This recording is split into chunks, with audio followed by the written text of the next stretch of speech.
झूले का मजा लेते हुए मेरे फ्रेंड के साथ। तो छोटे थे बड़े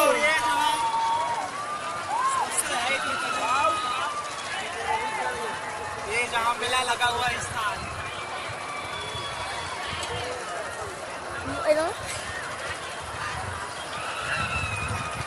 ये पांडा तरही है।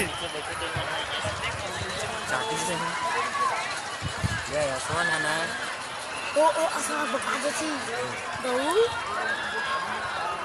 हम दूसरे स्थान में बैठे हैं 2 नंबर में देखते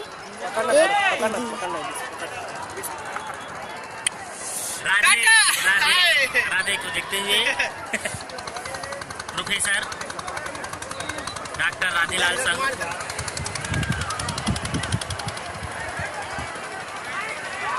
बहुत ही सुंदर नजारा देखते हुए